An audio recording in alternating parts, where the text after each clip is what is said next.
Bueno, estoy al aire, ¿no? Ok. Es que estaba advirtiendo ya la presencia del señor ministro del Interior.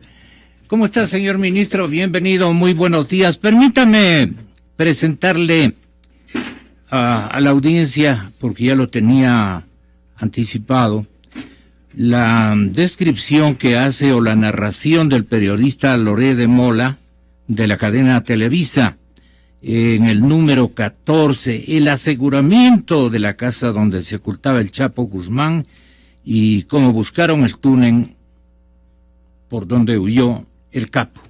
Entonces, este momento, la narración corresponde al instante en que las fuerzas de investigación allanan la casa, que ahora me dicen era una especie de casa de cita o algo por el estilo.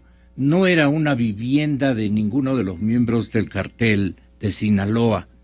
Y allí acordó verse con quién iba a ser el productor de su película. Eso es lo que decían anoche precisamente. A ver, Carlos Loré de Mola decía... Tras aproximadamente 15 minutos de refriega, los marinos lograron tener bajo su control la casa de seguridad. Pero la persecución continuó casi hora y media en las azoteas del fraccionamiento y calles aledañas. Según el testimonio de las fuerzas federales, uno de los agresores cayó muerto desde el techo hasta el patio de una casa contigua rompiendo una maceta. 2 más fueron abatidos a cosa de 100 metros y quedaron cerca de un portón negro. Uno murió cuadras más adelante. Tras el enfrentamiento, 5 abatidos y 4 detenidos, 2 hombres y 2 mujeres. Una de ellas, la misma cocinera que llevaba cuando lo aprendieron hace 2 años.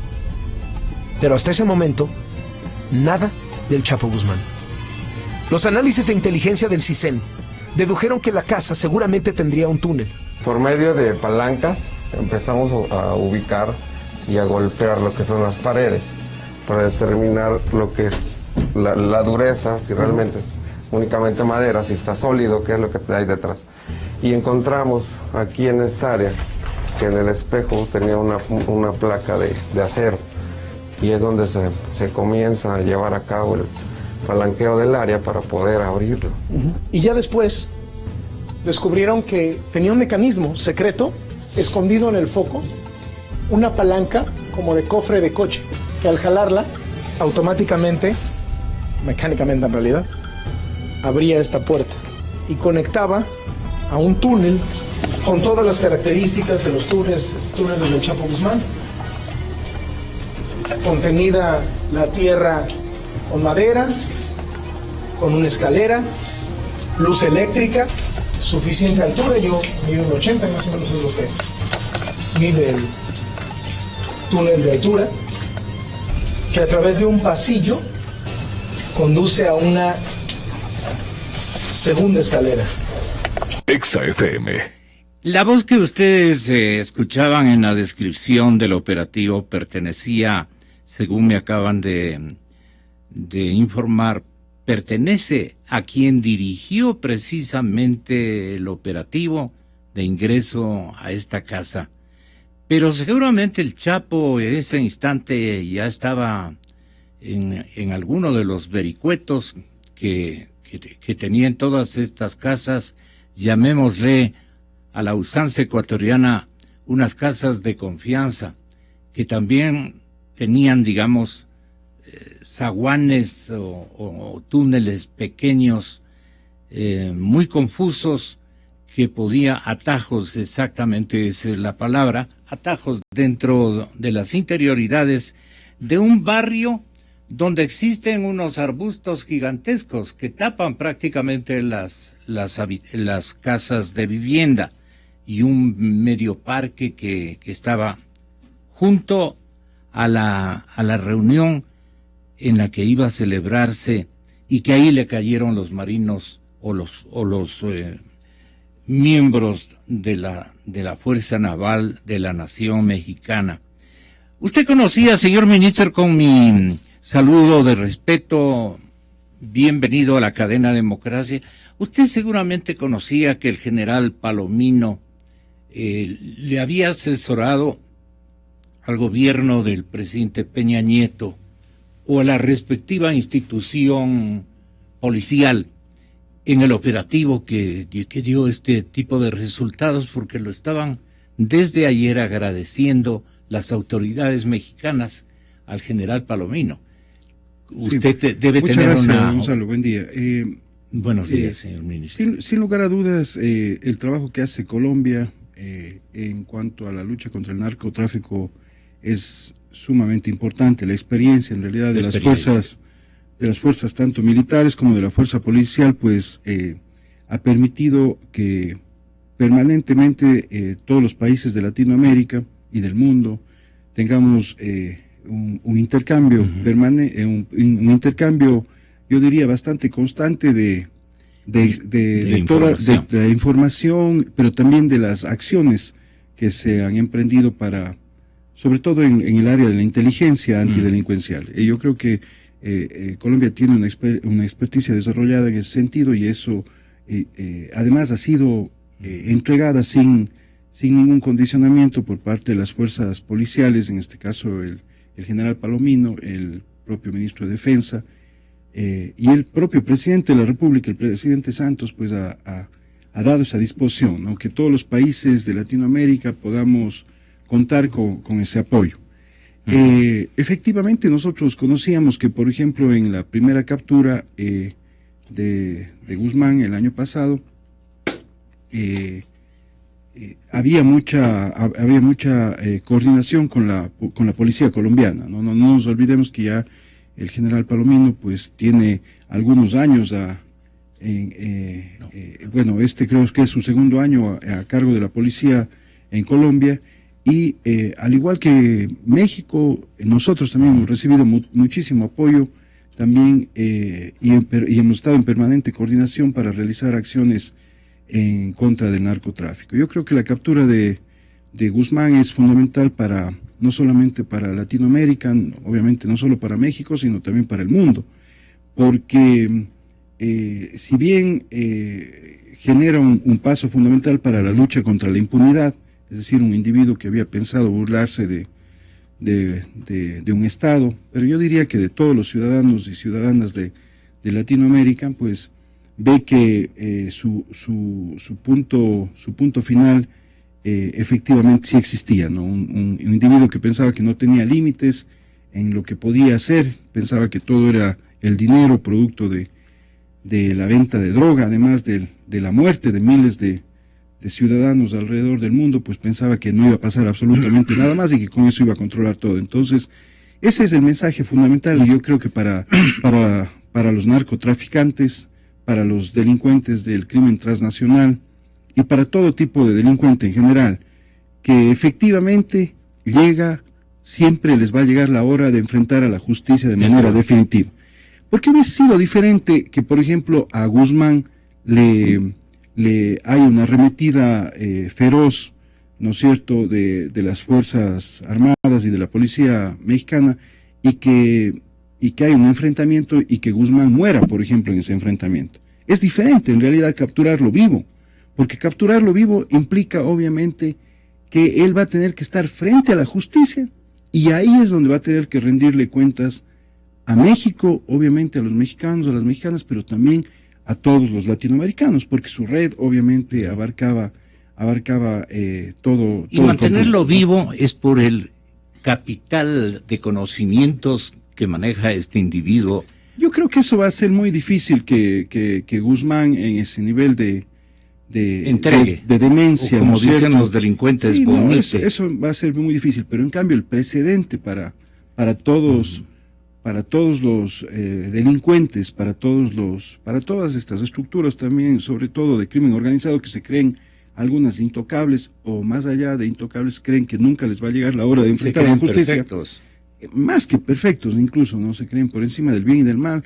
Yo creo que ese es el tema fundamental. Ahora, lo clave acá es establecer los sistemas de seguridad suficientes para que efectivamente este peligroso delincuente, este individuo que ha matado a miles, a cientos de miles seguramente de personas en el mundo, pues definitivamente enfrente a la justicia, se le imponga la pena más contundente, y obviamente todos los países andemos por esa misma línea, ¿no? Ahora, el siguiente paso, sin lugar a dudas, también creo que es fundamental. El siguiente paso, yo creo que nos corresponde a todos los países, pero mucho más a los vecinos. No, sí, a los vecinos, pero a nosotros también, porque nosotros no podemos despreocuparnos o invisibilizar que estamos entre los mayores productores de hoja de coca, y por lo tanto estamos entre los mayores productores de cocaína. Se utiliza nuestro país de paso para el tráfico de esa cocaína, sobre todo. Entonces, lo fundamental es como ahora, aunque ya lo hemos venido haciendo, ¿no es cierto?, con México, con Colombia, con Perú, ¿no es cierto?, establecemos una coordinación mucho más específica para determinar todos estos vínculos, que algunos ya han sido desarticulados, incluso en nuestro país, que tenía Guzmán específicamente. ¿Qué significa en esta lucha investigaciones específicas? Bueno, esto significa, por ejemplo, encontrar algunas de estas bandas intermedias que todavía operan en nuestro país. Nosotros no podemos decir que tenemos nosotros aquí... ¿No tenemos capos ecuatorianos? No, en el sentido de que dirigen, digamos, el negocio. Yo creo que están, nosotros en estos últimos 4 años... ¿Están instalados aquí los capos colombianos o mexicanos? No están instalados. ¿De qué se trata? No están instalados ni capos mexicanos. Le pregunto eso porque usted alude a unas bandas intermedias. ¿A qué se dedican estas bandas intermedias? Nosotros no generalmente a la comercialización, sí, micro. O al traslado también. También al tráfico, ¿no? También al tráfico, utilizar al país como paso para o como tránsito para el tráfico internacional. ¿A qué me refiero? Nosotros hemos tenido varias bandas intermedias, ¿no es cierto? Hemos tenido la banda de Bernaza, la banda de los Choneros, hemos tenido a este famoso Capitán Castro, hemos tenido no menos en realidad de por lo menos 10 cabecillas de bandas intermedias que operaban con varios cárteles en el mundo, alrededor del mundo. Y obviamente algunos de estos individuos, como Castro, por ejemplo, que ya ha sido aprendido, después de haber estado operando en el país más de 10 años, pues fue aprendido. De igual manera, Bernaza, por ejemplo, el de la banda de los Templados, también era quien facilitaba todo el tráfico de drogas a través de Esmeraldas, a través del norte de Manabí, también de la droga. Pero adicionalmente teníamos estas bandas que operaban a través, esta banda específicamente los Choneros, que era la que facilitaba que las estructuras criminales internacionales puedan transitar con su droga a través del Ecuador para llegar a Estados Unidos, sobre todo, y a México, ¿no? Entonces, esto ha sido fundamental, el trabajo que hemos realizado en la lucha contra el narcotráfico y el microtráfico estos últimos prácticamente 5 años. Hemos desarticulado 67 bandas de narcotráfico y obviamente hemos incautado 65 toneladas. Este año ha sido el año que hemos pulverizado todos los paradigmas, entre comillas, o todos los referentes que teníamos de la famosa base de Manta, por ejemplo, 65 toneladas solo para tráfico internacional, más, 63 toneladas para tráfico internacional y 16 toneladas de tráfico para microtráfico. Esto es importante, Gonzalo, y ciudadanas y ciudadanos que nos escuchan, mencionar, porque obviamente lo que estamos determinando en el país es que frente a 10 a 12 toneladas que se incautaban tradicionalmente a inicios de la década pasada, ¿no es cierto? Ahora resulta ser que incautamos en total 79 toneladas, lo cual representa en monto de dinero para el tráfico internacional cerca de 3.500 millones de dólares que se iban a obtener ilícitamente con esta droga en Europa, en Estados Unidos, obviamente a través de México, la droga que iba a Estados Unidos, ¿no? Y también hemos incautado esas 16 toneladas para microtráfico que representan 45 millones de dólares. Ese es el costo de esa droga en nuestro territorio. Entonces, el trabajo que venimos haciendo de manera muy coordinada con Colombia.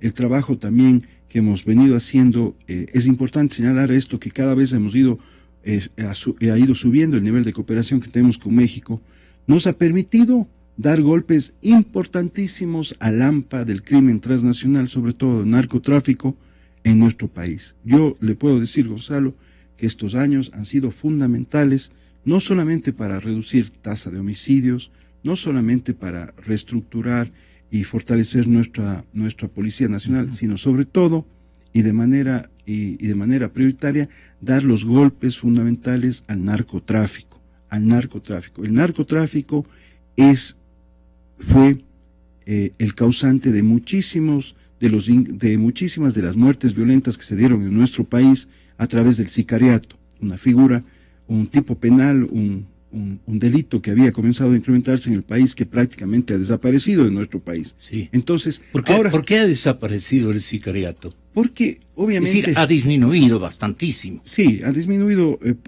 prácticamente ha desaparecido, ¿Por qué? Gonzalo. Porque esta era una modalidad que se utilizaba sobre todo para ajuste de cuentas, para venganza, ¿no es cierto? Y cuando eventualmente alguno de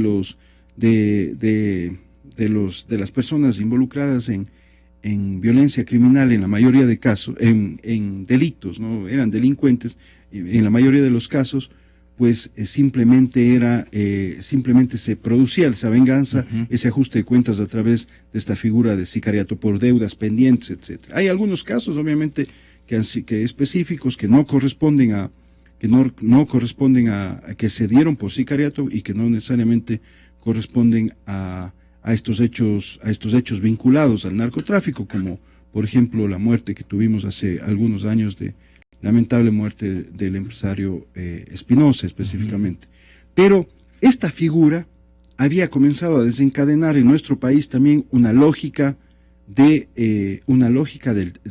terror, ¿no es cierto?, y de impunidad permanente. Gonzalo, antes de la reforma judicial del 2010, solamente se resolvía en menos del 10% de los casos de homicidios y asesinatos en nuestro país.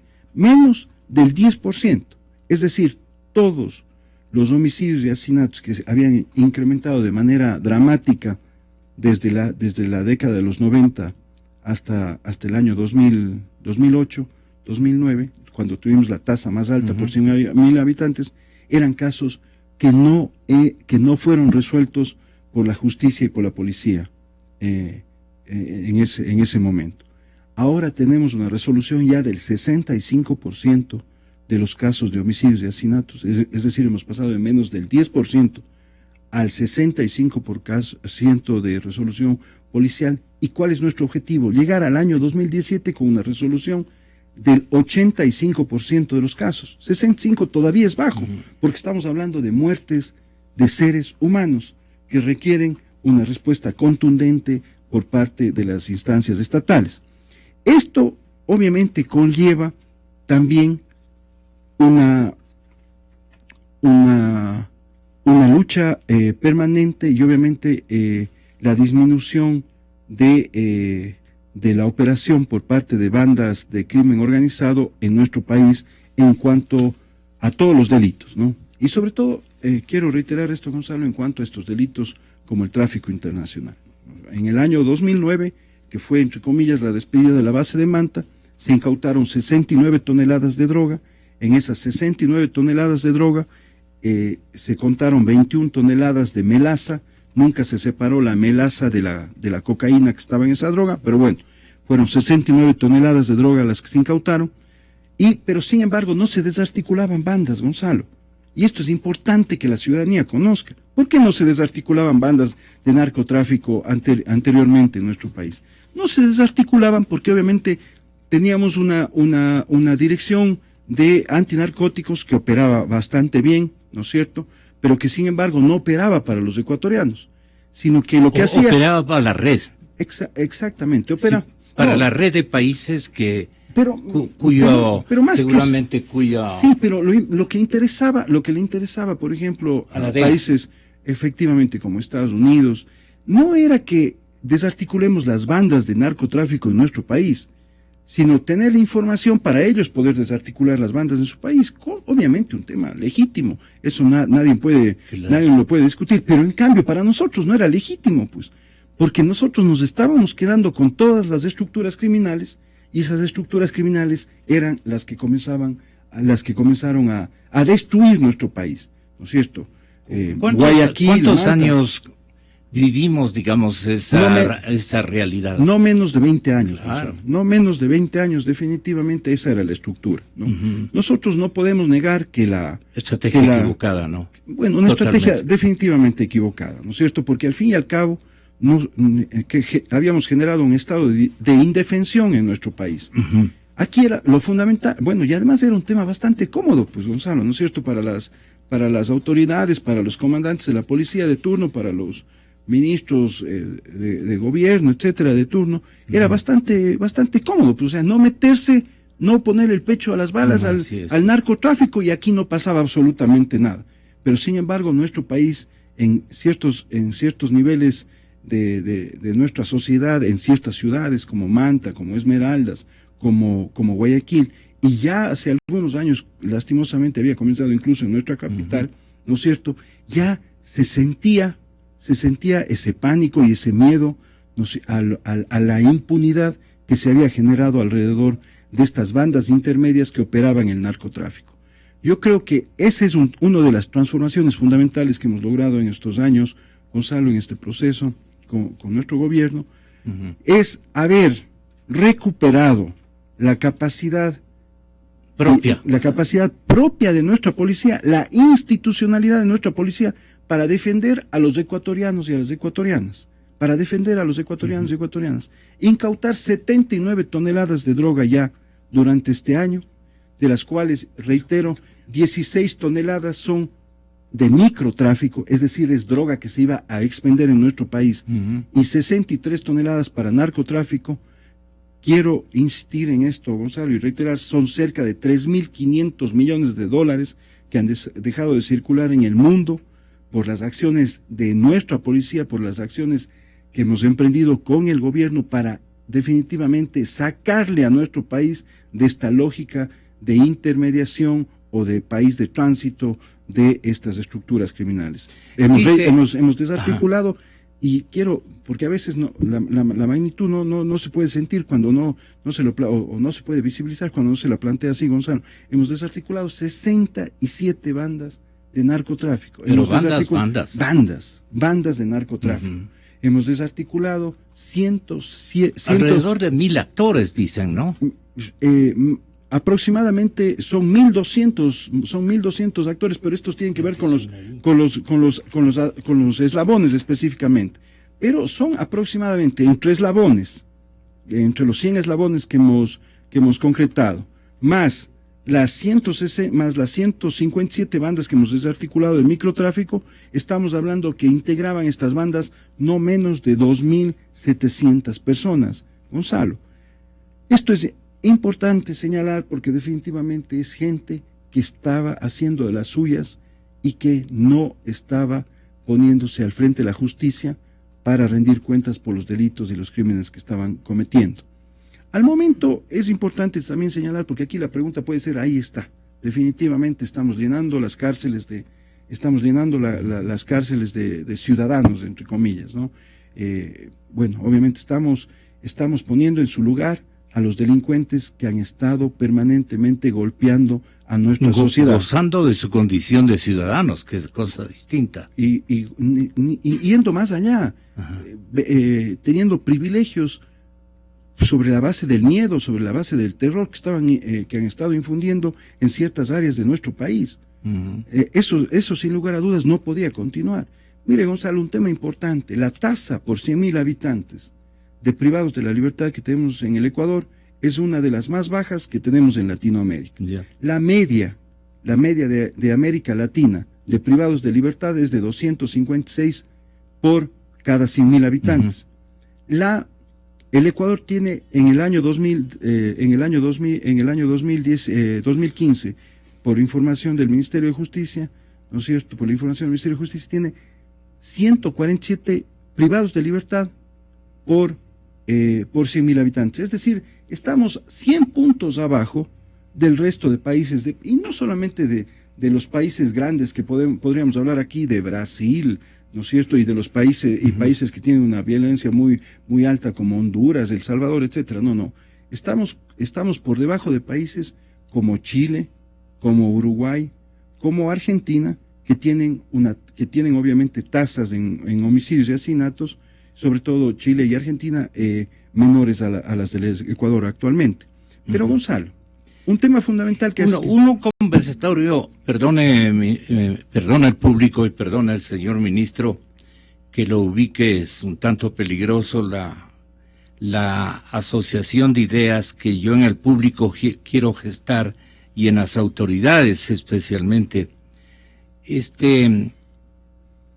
Aquí se dice, por ejemplo, en un cable, si el Chapo habla, delata e informa respecto a sus socios en Colombia y en Ecuador, el asunto infunde un temor espantoso, especialmente en los capos colombianos. Esto es lo que dice este cable que le estoy indicando. Gonzalo, yo creo que dice, el director de la policía colombiana, Rodolfo Palomino, confió que con la recaptura al narcotraficante Joaquín El Chapo Guzmán, el capo delate a sus socios en Colombia. Muy seguramente podremos estar encontrando nuevos elementos que nos permitan detectar estos nexos que pueda existir entre estos carteles de la droga, de tal suerte que se pueda dar una delación de este delincuente, muy seguramente para poder encontrar nuevos elementos de juicio. Esta es una realidad que estarán cuidando, preservando la vida de Guzmán. De Guzmán. Sí, mire, Gonzalo, las bandas o las otras organizaciones estarán buscando seguramente filtrar a alguien o pagar a alguien para que eliminen al Chapo. Muy probablemente. ¿Le parece a usted importante y preocupante que esa transferencia de información, especialmente a las personas que en las áreas de seguridad pública son autoridades en los países y que resulten indiciados, digamos, por estos bandidos, como suele decir el señor comandante Palomino? ¿Eso sería bueno o sería malo para las policías? Sería extraordinario. Ah, qué bueno. Sin lugar a dudas sería extraordinario. Por eso yo quiero insistir y reiterar esto, Gonzalo. La captura del Chapo Guzmán con vida es fundamental. Es fundamental. Es decir, mantenerlo con vida, ¿no? Pero también haberlo capturado con vida, porque eso denota que efectivamente las autoridades mexicanas tuvieron no solamente el acierto, sino sobre todo tuvieron la estrategia, ¿no es cierto?, de la captura con vida del Chapo Guzmán, pensaron que eso de detenerle con vida era fundamental para que no se geste ninguna duda alrededor del verdadero objetivo de la aprehensión de este peligroso delincuente. ¿Cuáles son las dudas que se podían presentar, ¿no es cierto? Si es que Guzmán era acribillado en un operativo policial militar. Ya le silenciaron para que no conozca. Claro. Eso era lo fundamental, ¿no es cierto? Ya le silenciaron para que no hable, ¿no es cierto? Entonces la aprehensión de Guzmán con vida, yo creo que es fundamental para México, pero insisto, ministro, es fundamental. A mí me da sana envidia de cómo opera las fuerzas navales, un equipo de la Fuerza Naval reunido ahí, inteligencia, estrategia, táctica, todo, cómo actúan y no interrumpen el proceso hasta detenerlo, y el Chapo no es, como usted dice, no es victimado. Incluso en esto que le voy a hacer escuchar, que es grabado el instante mismo del operativo donde capturan al delincuente mexicano, allí se ve las órdenes, cómo se van dando, y la persecución, cómo se va ejecutando el operativo. Resulta exitoso el instante en que, después de visitar una alcantarilla, sale arriba ya con el detenido, digamos con la obra cumplida, digamos, con el desafío exactamente, la operación cumplida. Esto es lo que se da cuenta de, solamente con audio nos podemos dar cuenta de lo que ocurrió ese instante. Nosotros ingresamos por la puerta principal peatonal, ingresamos por medio de un brecheo mecánico y posteriormente llegamos a ese punto. Es decir, golpean la puerta. Se golpea la puerta con un ariete, es un dispositivo de golpeo contundente. Llegamos, evaluamos la situación de la puerta para determinar si vamos a utilizar el ariete nuevamente o vamos a utilizar otro medio para poder hacer la apertura. Optamos por el medio contundente del ariete y al segundo golpe se abre la puerta. Al momento de que la puerta se abre, empezamos a recibir agresión y uno de mis operadores, que era el primer elemento, no el que traía el ariete, sino el primer elemento, lleva a cabo el procedimiento para el ingreso, resulta herido y cae hacia la derecha. Está herido en el antebrazo, ¿verdad? En el antebrazo resulta herido. La sangre que está ahí es sangre de él. Sí. Una vez que él cae, el segundo hombre que sigue toma su lugar y continúa con su procedimiento, pero estamos recibiendo bastante fuego de dentro hacia afuera, con calibre grueso, inclusive .50. Llevamos a cabo el lanzamiento de una granada de mano. Al llevar a cabo la detonación, procedemos a hacer el ingreso. Entra el primer hombre. El momento que entra, observa al agresor al lado izquierdo, efectúa sus disparos. Es decir, aquí en la sala había un agresor. Aquí había un agresor. El primer elemento se cae tendido. Esa sangre es de la persona que murió aquí, perteneciente al cuerpo de seguridad del Chapo Guzmán. Así es. Cae el primero, el resto de mi equipo ingresa, tomamos el control de esta habitación y comenzamos a avanzar de manera sistemática. ¿Lo reciben a dos fuegos? Digamos, un fuego desde la escalera y otro fuego desde los cuartos. Así es, nos disparan desde lo que son las escaleras. Creíamos que iba subiendo uno o más agresores, estaban disparando y posteriormente subieron completamente la escalera. Mientras tanto recibíamos disparos del lado izquierdo, que tenemos dos habitaciones más. Los cálculos marcaban que el círculo más íntimo de seguridad del Chapo Guzmán en una zona urbana lo conformaban 5 personas. En realidad eran una docena.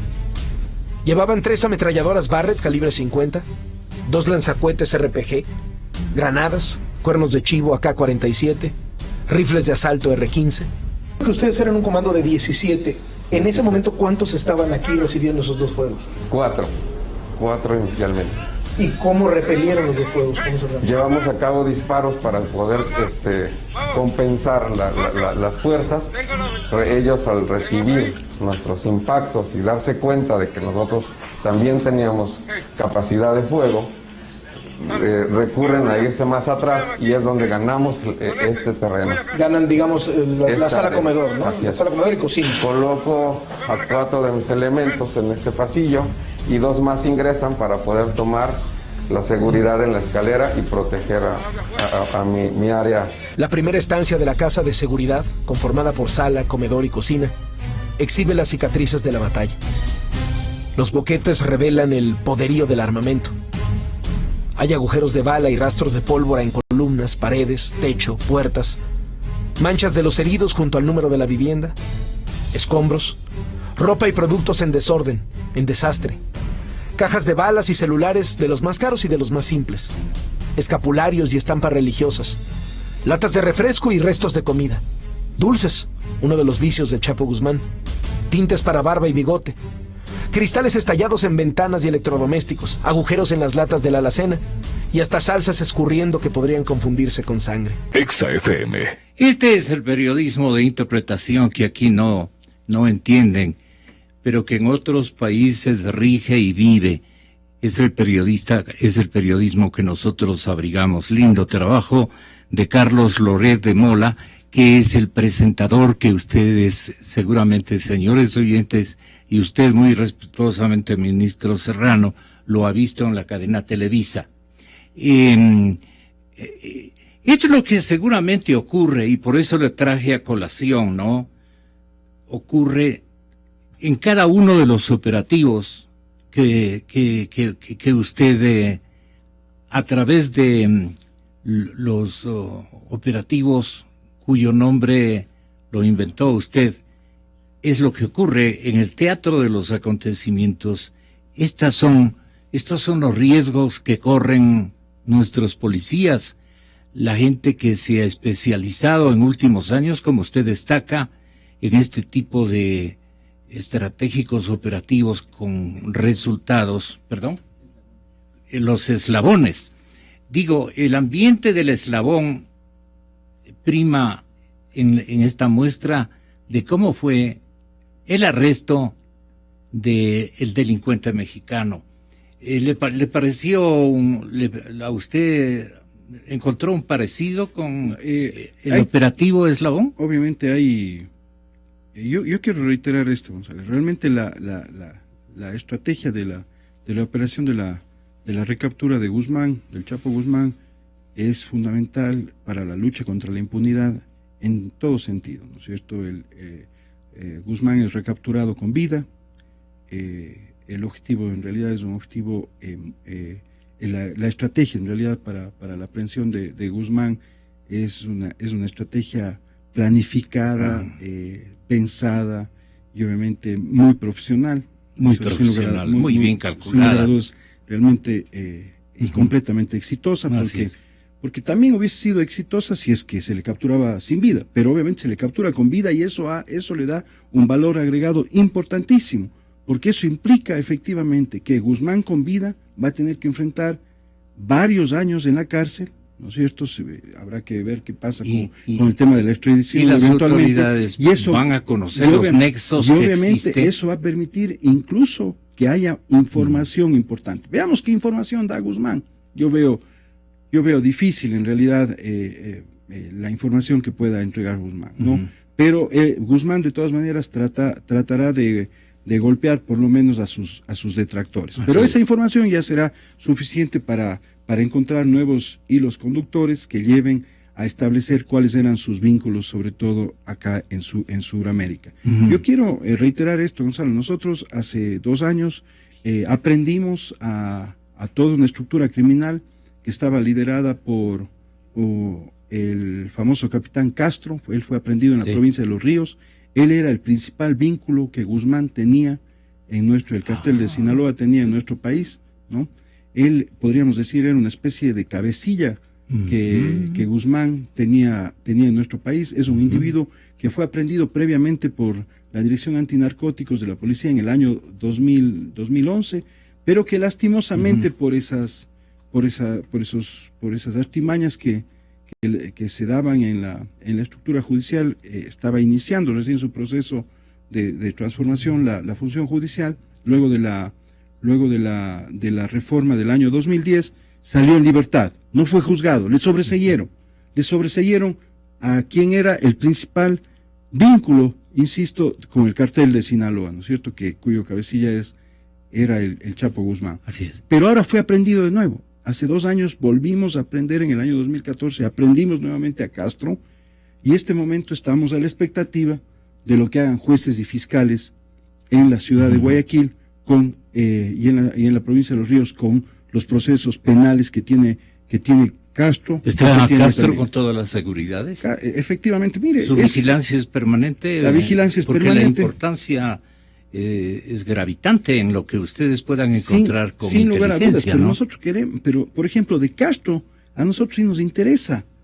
toda la información que él puede entregar. Nos interesa saber quién más estaba inmiscuido en esa red de narcotráfico específicamente, ¿no? Entonces, nosotros hemos dado también los golpes contundentes, y un tema fundamental con relación a la operación exitosa en realidad de las Fuerzas Armadas y de la Policía y la Policía Federal Mexicana es, podríamos establecer sí una relación con los operativos de nuestra policía. Nosotros en estas cerca de 430 intervenciones contra delincuentes peligrosos que hemos tenido en estos últimos años en el país, solamente en 5 oportunidades hemos tenido que hacer uso progresivo de la fuerza, es decir, nuestros policías han tenido que utilizar su arma de fuego porque se han enfrentado a los delincuentes. De esas 433 operaciones que le acabo de mencionar. Pero en el resto de operaciones, es decir, en 400 han sido limpiecitas. Han sido operaciones en la madrugada, han sido operaciones en la noche en la que les cogemos y les sorprendemos a los delincuentes y les aprendemos de la manera más pacífica. Ni se han imaginado los delincuentes que iban a ser aprendidos. ¿Y esto por qué, Gonzalo? Porque obviamente incluso esta gente pensaba que podía dormir tranquila con los crímenes que habían cometido, ¿no? Pensaban que podían estar en su casa descansando, mientras obviamente habían familias ecuatorianas que lloraban a sus muertos. O estaban apretadas por el peligro que, por supuesto, significaba un ataque de ellos por vendetas y más, ¿no? Gonzalo, o por apoderamiento de información clave. Todo, y obviamente estructuras que lastimosamente habían llegado también a instancias. ¿Cuántas veces cree usted, señor ministro, que el Chapo estuvo en territorio ecuatoriano? Yo no podría precisar eso, pero tampoco podría decir que no estuvo en el Ecuador, ¿no? Por lo menos una vez se podría tener algún indicio, no tenemos pruebas. ¿Hace qué tiempo ocurrió? Esto puede haber sido más o menos hace unos 10 años, ¿no? Que Guzmán efectivamente. Recientemente ¿no escuchó usted algún reporte de inteligencia respecto a que gente del cartel, lo que comandantes de Sinaloa estaban por acá? Lo que sí debemos señalar es que tenemos... Porque las avionetas sí hubieron.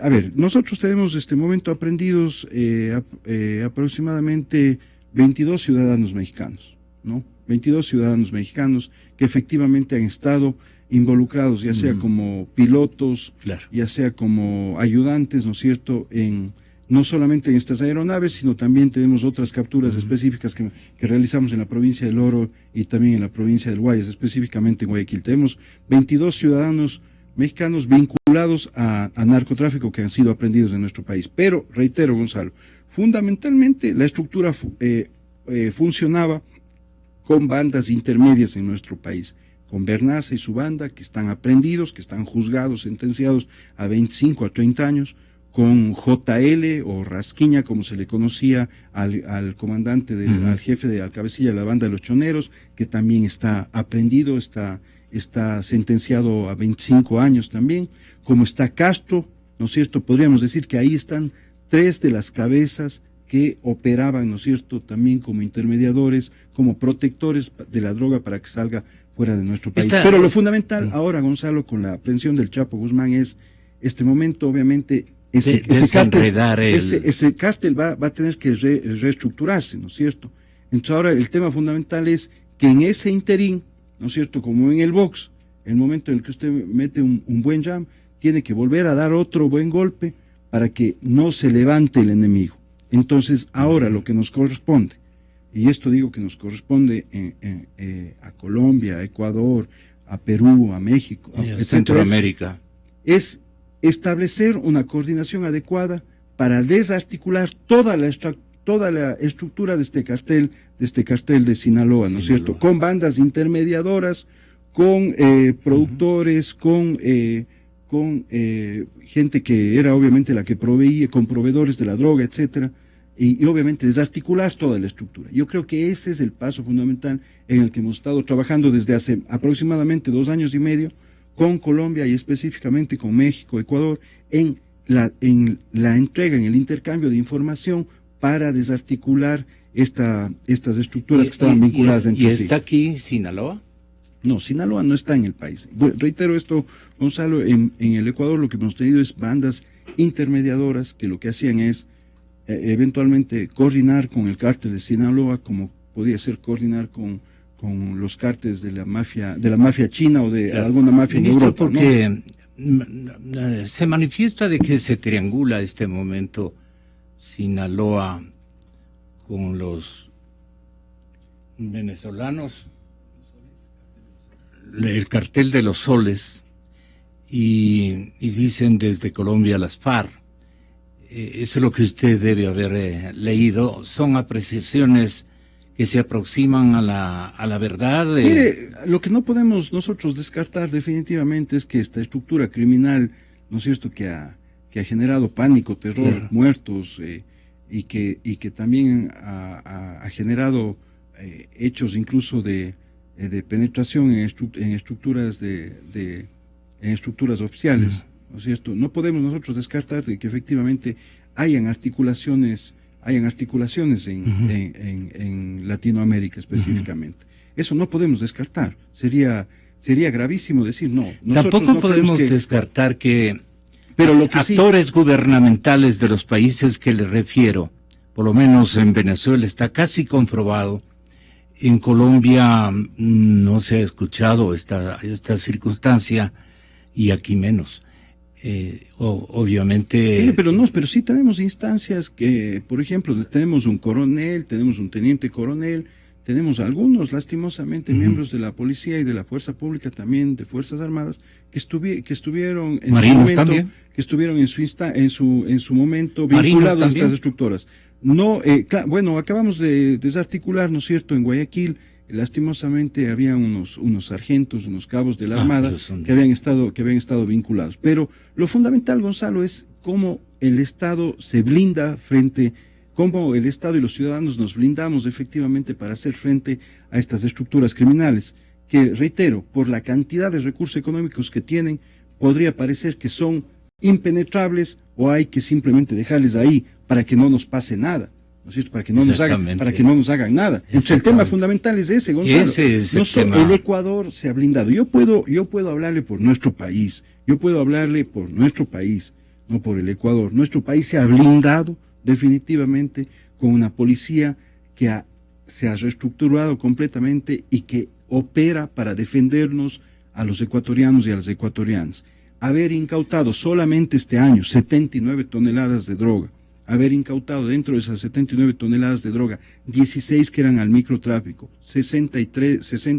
63 que eran para 63 que eran para el narcotráfico, para el tráfico internacional. Estar bajando la tasa de homicidios y asesinatos. Este rato tenemos solamente por encima de nosotros, por debajo de nosotros está Chile y Argentina. Estamos en una tasa de 6.4 casos por 100.000 habitantes, Gonzalo. Hemos regresado a la tasa de 1980.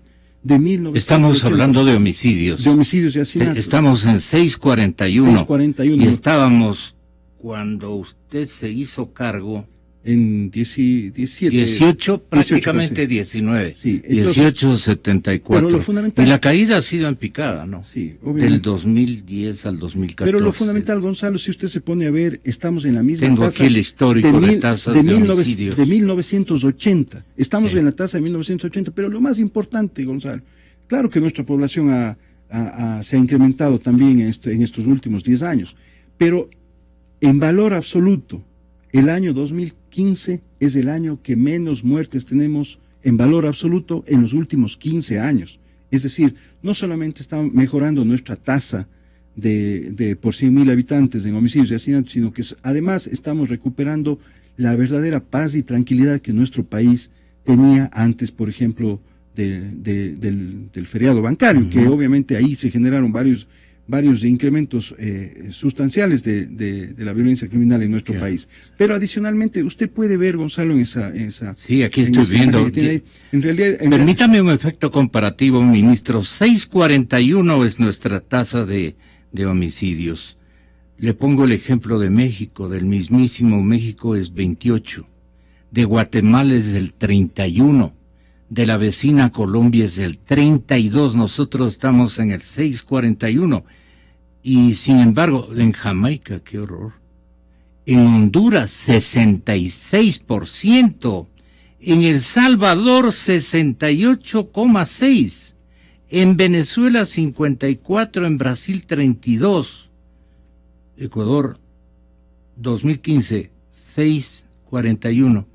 Resulta como increíble, ciertamente, ministro. Así son las revoluciones, pues, Gonzalo. Todos los pasos que uno da, uno cree que hay hechos que nunca se van a lograr en nuestro país. Este es sin lugar a dudas. Las que se manda el señor presidente sí son algunas medias complicadas, pero esto es parte, igualmente. Pero esto es parte de la política con el liderazgo de nuestro presidente, Gonzalo. Aquí hay un tema, aquí hay un hecho fundamental, ¿no es cierto? Veníamos con una estructura policial y una estructura de justicia que simplemente había dejado en la indefensión a los ecuatorianos y a las ecuatorianas.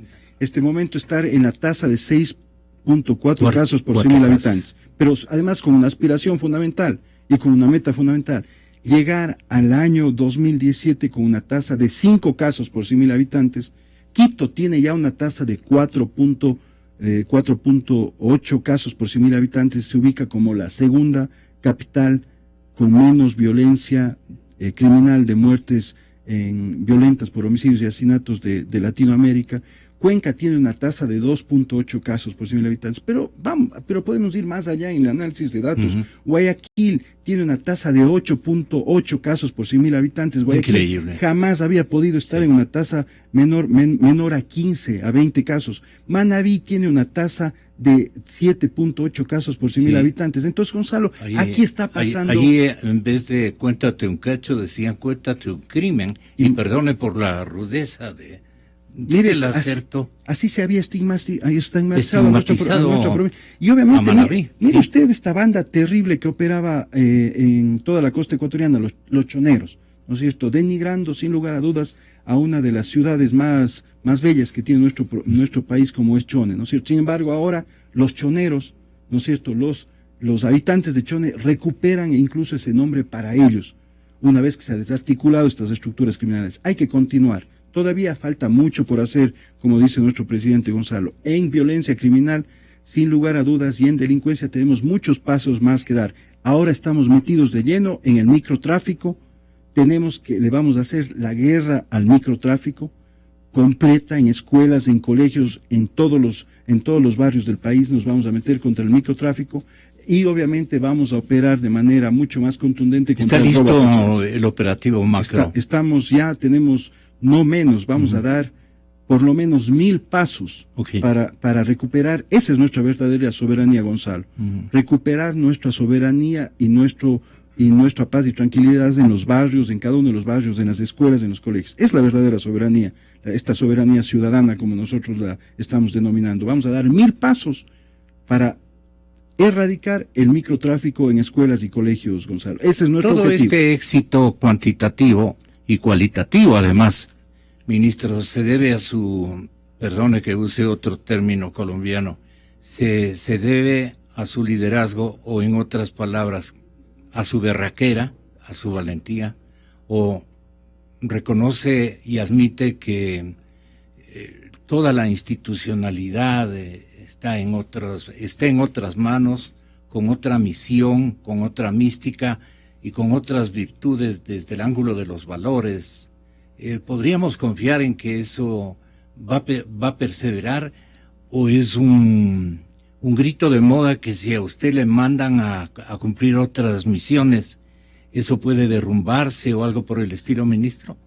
No, en una sociedad nadie es indispensable. Así es, en una sociedad como la nuestra, yo creo que ninguno de los funcionarios. ¿Pero a quién agradece usted? Bueno, sin lugar a dudas tenemos una policía que se ha puesto ¿pero una su camiseta, liderazgo? ¿no? Bueno, mire, ¿el secreto de su liderazgo cuál es? Amar a mi país, pues, ¿no? Y buscar permanentemente la felicidad de los ciudadanos y ciudadanas. Yo creo que más allá de las tragedias que a todos y a todas nos toca vivir en un momento dado, tragedias muy, muy duras que nos ha tocado vivir, yo creo que uno nunca debe perder la perspectiva de ser feliz. Y eso es lo fundamental.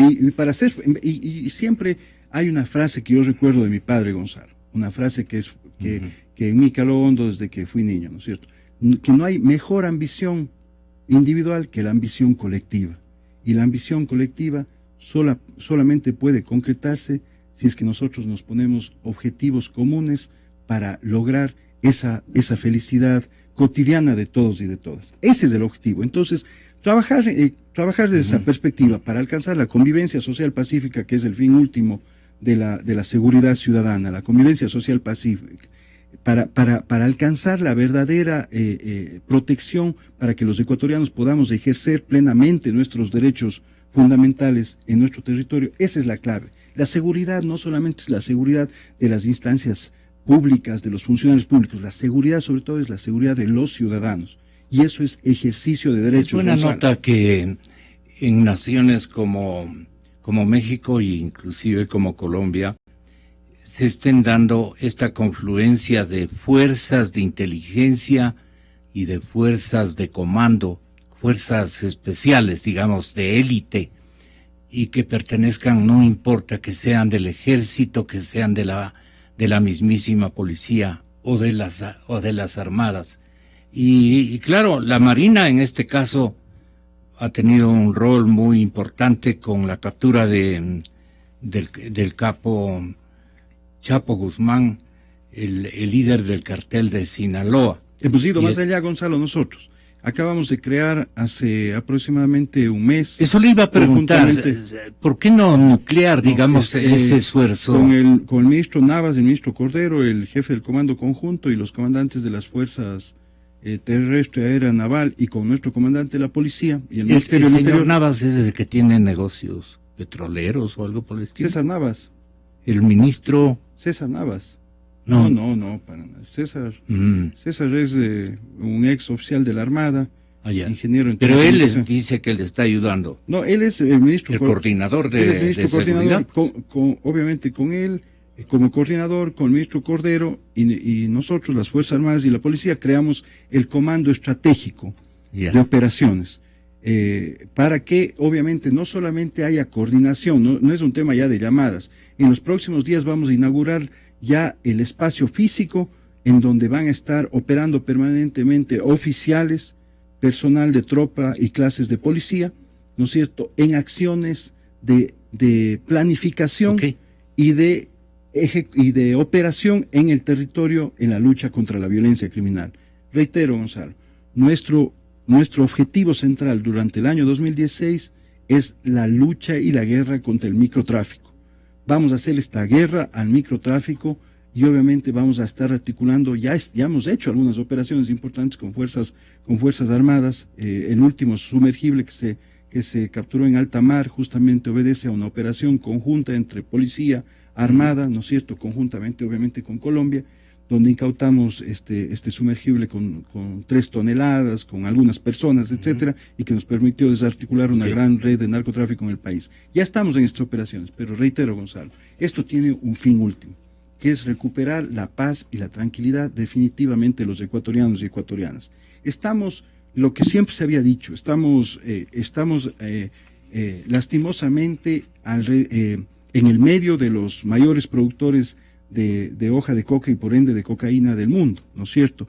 Pero el trabajo que estamos haciendo coordinado con Colombia y con Perú nos está dando resultados sustancialmente importantes para seguir blindando a nuestro país. Pero blindar a nuestro país también es cooperar con esos países para que ellos puedan alcanzar objetivos tan importantes como tener una tasa de 6 casos por 100.000 habitantes en homicidios y asesinatos. Vamos a seguirnos jugando por el país, Gonzalo.